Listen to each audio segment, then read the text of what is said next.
বসন্তৰ ফুলৰ মেলালৈ সাজি কাচি সাজু কাজিৰঙা জাতীয় অৰ্কিড উদ্যানৰ প্ৰায় প্ৰতিজোপা দুষ্প্ৰাপ্য অৰ্কিড।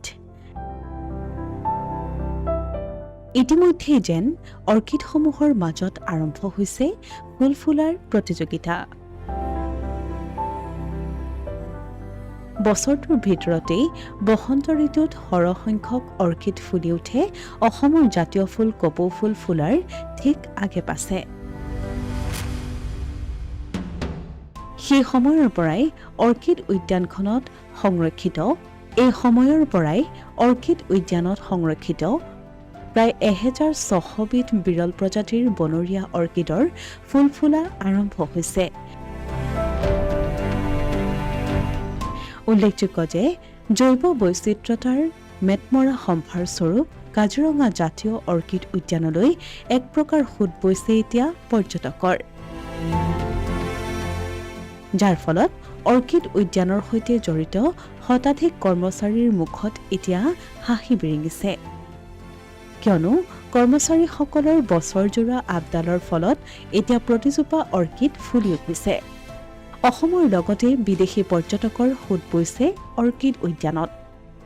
কাজিৰঙালৈ অহা প্ৰতিজন পৰ্যটকেই উপভোগ কৰিছে উদ্যানৰ মনোমোহা সৌন্দৰ্য।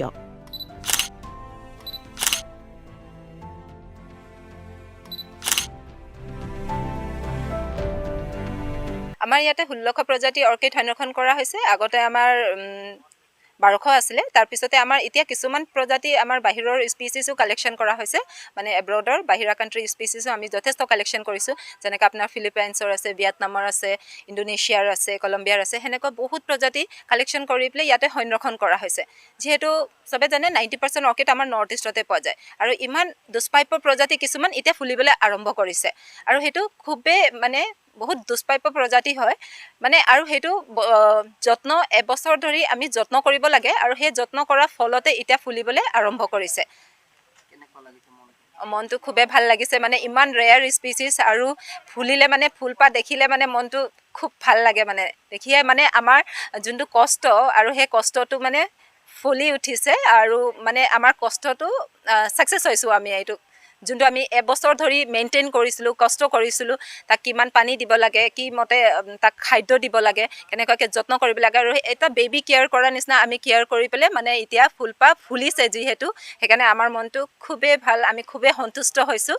কিছুমান ৰেয়াৰ যেনেকুৱা আপোনাৰ আছে লেডি স্লিপাৰ, পেফেপেডিলাম, আপোনাৰ ভিলোচাম ফুলি আছে, ইনচিগ্নি ফুলি আছে, স্পাইচৰিয়ানাম, ভেনুষ্টাম, পেফেপেডিলাম ভেনুষ্টাম, সেই তেনেকুৱা ফুলি আছে, ভেণ্ডা বাই কালাৰ ফুলিছে।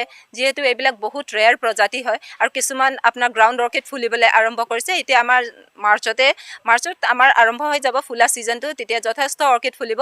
মানে স্প্ৰিং টাইমটো বেষ্ট ছিজন হয় অৰ্কিডৰ কাৰণে, বেষ্ট ব্লুমিং ছিজন বুলি কোৱা হয়, তেতিয়া যথেষ্ট অৰ্কিড ফুলি থাকে আৰু ফুলিবলৈ আৰম্ভ কৰিছে। যিহেতু মানুহে ভেনিলা চিনি নাপাইছিলে, আৰু ভেনিলা এটা ৰেয়াৰ প্ৰজাতি হয়, কিন্তু বহুত মানুহে নাজানে ভেনিলাৰ এটা প্ৰজাতি আমাৰ অসমতে পোৱা যায়। সেই ভেনিলা ফুলে, আৰু সেইটো ফুলিব আৰু 2 মাহৰ পিছতে ফুলিব, আৰু সেই তেনেকুৱা দুষ্প্ৰাপ্য প্ৰজাতি কিছুমান ফুলি আৰু এতিয়া যথেষ্ট ফুলি আছে, সেইকাৰণে মনটো খুবেই ভাল লাগিছে। ইফালে অসমৰ বিভিন্ন জাতি জনগোষ্ঠীৰ বাৰেৰহণীয়া সাংস্কৃতিক ঐতিহ্যৰ লগতে সত্ৰীয়া সংস্কৃতিৰো বহু সম্ভাৰ পৰিৱেশন কৰাই কাজিৰঙালৈ অহা পৰ্যটকক আমোদ দিয়াৰ উদ্দেশ্যৰে বড়ো, কাৰ্বি, মিচিং, তিৱা আদিকে ধৰি বহু হেৰাই যোৱা নৃত্যৰ সৈতে প্ৰায় 14 বিধ জনগোষ্ঠীয় নৃত্য প্ৰদৰ্শন কৰা হৈছে প্ৰতি সন্ধিয়া 6:30 পৰা 8:30 কাজিৰঙালৈ অহা প্ৰতিজন পৰ্যটকক উত্তৰ পূৰ্বাঞ্চলৰ মুঠ 10টা জনগোষ্ঠীয় নৃত্যৰ বিষয়ে চমু আভাস দিয়াৰ লগতে পৰ্যটকক বিগত বৰ্ষৰে পৰাই যথেষ্ট আমোদ দি আহিছে এনজয় শীৰ্ষক এক বৰ্ণাঢ্য সাংস্কৃতিক অনুষ্ঠানে।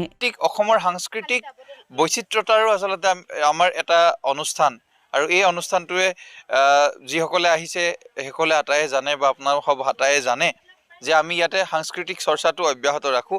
অসমৰ প্ৰত্যেকটো জাতি জনগোষ্ঠীৰ নৃত্য, সংস্কৃতি, কলা, কৃষ্টি প্ৰত্যেকটো অংগ আমি আচলতে দেখাবলৈ ইয়াতে মানে অহৰহ নিৰন্তৰ প্ৰচেষ্টা হাতত লৈ আহিছোঁ। আৰু আমাৰ সন্ধিয়া যিটো এনজয় শীৰ্ষক আমি 6:30 বজাৰ পৰা 8:30 বজালৈ এটা বিশেষ সাংস্কৃতিক অনুষ্ঠান আমি আয়োজন কৰি আহিছোঁ।